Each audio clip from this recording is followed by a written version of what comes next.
Welcome to Good Basketball, where the hoops are big, but the crowds, not so much. Division I college basketball attendance varies a lot. Some schools are packed every night. Others, you can hear the sneakers squeak from the parking lot. There are a lot of reasons why this happens: how big the school is, how good the team is, and whether the school is in a major city or in the middle of farm country. But today, we're talking about schools with arenas so big, they just don't make sense. These are stadiums that were built for thousands of screaming fans, but ended up housing a couple hundred bored students and maybe a marching band. We're focusing only on Division I schools because that's where the expectation for attendance is actually high. These are arenas that are just too big for college basketball.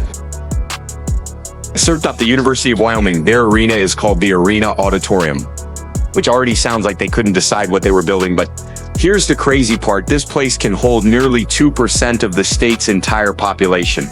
Originally, it held 15,000, and these days it seats a little over 11,000, but the average attendance, just 4,207.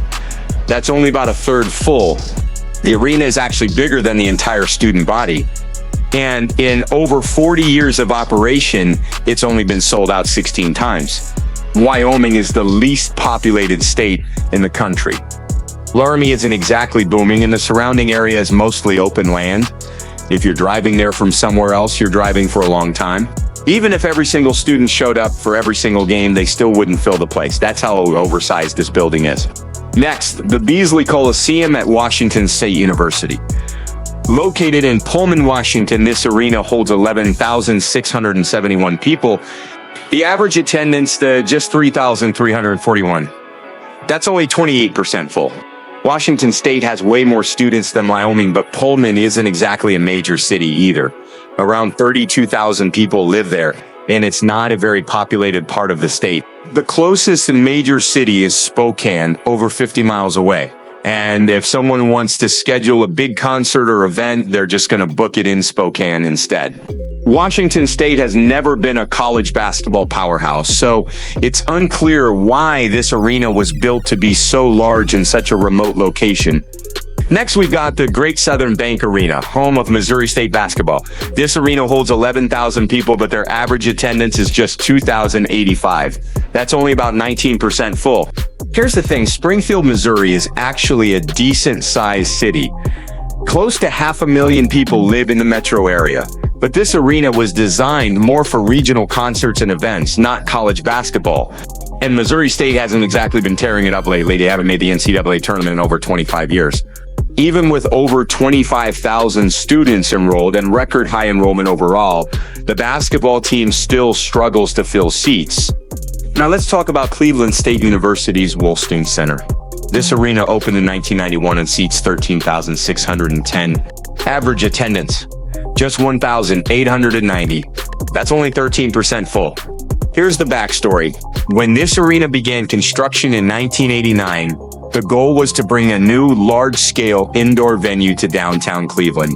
At the time, the only big arena in the region was the Richfield Coliseum, which was located way out in the suburbs. So the Wolstein Center was supposed to be the new go-to venue for sports and concerts downtown.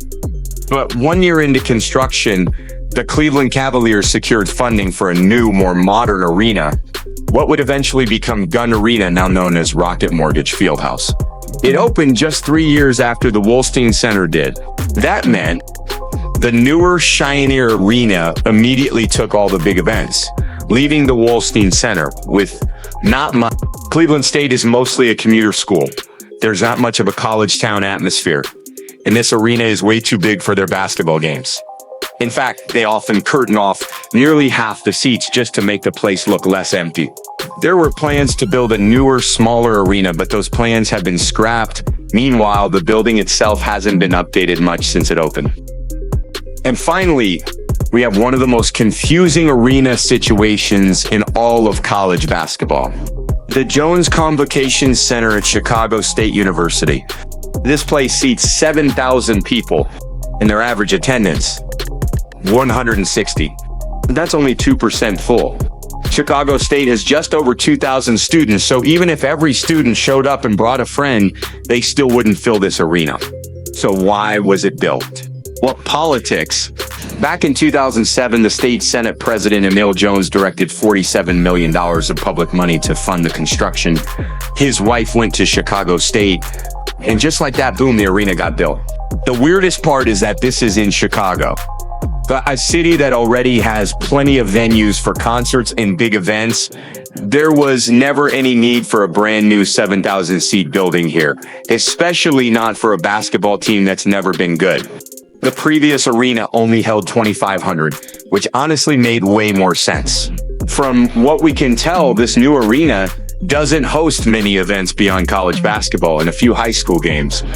No concerts, no big name events, just an oversized building that's expensive to maintain and rarely used. And the university itself has a long history of financial issues, which makes the whole situation even more puzzling. So those are some Division I basketball arenas that are just way too big for their own good. Which one surprised you the most? Let us know in the comments, and thanks for watching Good Basketball.